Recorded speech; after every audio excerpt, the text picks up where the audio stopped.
Hey, welcome to the Danger Zone. It's Ashley. Everything in this video can be found on a public domain and the full disclaimers down below. I urge everybody to do their own research. I'm just trying to bring a little entertainment our way. And to all my DZ family members, I love you guys so much. And I wish you nothing but good health and happiness, fellowship with your loved ones, and a wonderful 2021. And of course, I wish you lots of love and many blessings. Happy New Year, y'all. I think this kind of speaks volumes as to where everybody's at regarding Harry and Meghan. Their podcast came in at number 17 on the Spotify list. You ever needed a really good, nice relaxation, some deep sleep, and you put on the nature sounds? Yeah, they beat Harry and Meghan's podcast. And the really sad thing about all that is they even brought out their special secret weapon, the ratings grabber, little Archie. Nobody has any interest in them, none whatsoever, not on that level, or any of their high-profile celebrity friends. Nobody's interested. It seems like their desperation's quite obvious. They've whipped out yet again Princess Diana. You know they have to bring her out every time they need to cha-ching, cash in. So they launched the Archwell Foundation, that nonprofit they have, and they're calling it Compassion in Action. It shows Harry as a little boy with his mom, and then it shows Meghan as a little girl with her mom. And of course, Meghan wrote this open letter introducing everybody to the foundation. Y'all, it's just my opinion, but I really think they give themselves away. They try way too hard. When people were complaining about the cartoon Christmas card and not being able to see Archie, they come out trying to convince everybody he's real by using him not only for ratings, but for proof at the end of their podcast. Now get this. They go on to say, I am my mother's son, and I am our son's mother. Together we bring you Archwell. We believe in the best of humanity because we've seen the best of humanity.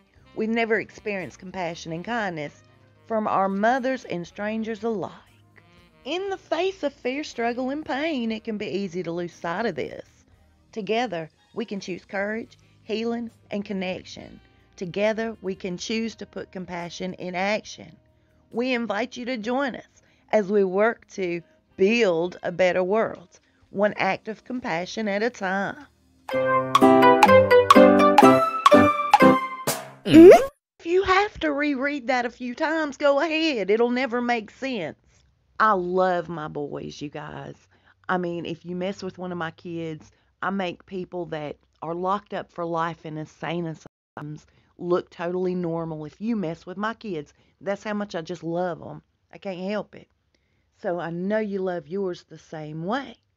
But are you out there naming everything after yours? Are you out there trying to convince people really hard that that child belongs to you, that you have that child?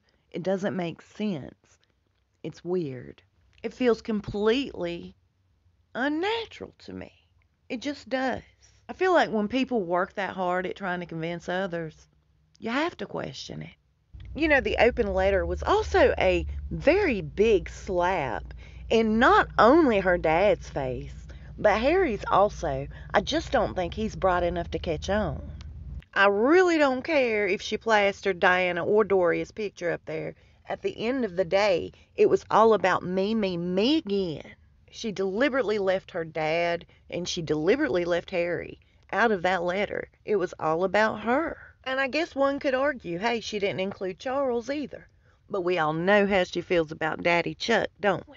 At her last royal event, she didn't even acknowledge the Queen, but she made a big old deal out of Papa Paycheck.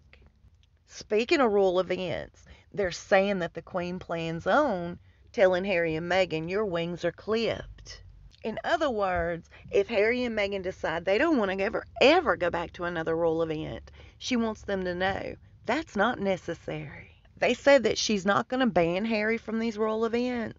She just wants him to know he has an option to back out. He doesn't have to be there. That article that was put out from her royal experts, as they're calling them, it seems to me, if you read between the lines, she's directed every bit of this at Meghan. She wants Meghan to know You are free as a bird. You never have to come back, never have to show up to another royal event. In fact, we hope you don't. This comes right on the tail of Meghan and Harry saying, hey, we would love to help celebrate Papa Philip's 100th birthday, but we really don't know if we can make it. And in true Philip fashion, he's made it loud and clear. I don't want a big deal for my birthday. And he certainly doesn't want Meghan and Harry to feel obligated to show up and show out. With or without them there, he's still going to turn 100. Life goes on. And speaking of life going on, I know it's been a rough 2020 for all of us. Not one of us had any more of a hardship than the next. No matter if my house burnt down, or you've lost a loved one, or you've had to, stay hunkered in your home without any affection and physical contact. No matter what, if you've lost your job, if your savings has been depleted, we've all had a rough 2020. It has been rough. But I want to say, you guys have been an absolute blessing to me in my life. I wondered when I first started talking to people on this channel, because I made it for family back home, my friends and family. I never intended for it to really take off. It was going to stay like personal and private. And I've really, really prayed about it. Why am I here? Why do I have this? Why is it what it is? And everything happens in God's time. And He has shown me so much since having this channel. I've learned so much about myself, about the love of others. It's been fantastic for me because I've never trusted people and I've never liked people. I've always been a loner. You guys have really been there for me. And I'm not talking, 10, 15. I'm talking thousands, tens of thousands of people. You guys have all been there for me and shown me God's love through each and every one of you. Whether you sent me a precious little stuffed possum to remind me of Gizzy, or you made me some fantastic socks with Chewy's face on them, thank you, or a piece of jewelry, or a beautiful oil painting, or you've contributed to the GoFundMe my son set up, which, I'm eternally grateful. My whole family is, for all the help, all the love. You guys have shown me so much love, and you've taught me so much about others and God's love being shown through others.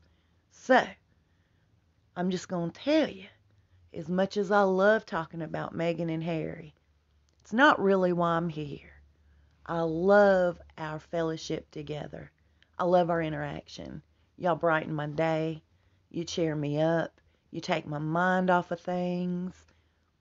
You really do add so much to my life. And I hope I add something to yours. So we'll have the greatest 2021. I'll bet you. No matter what we're going through, we have proven strong enough, all of us.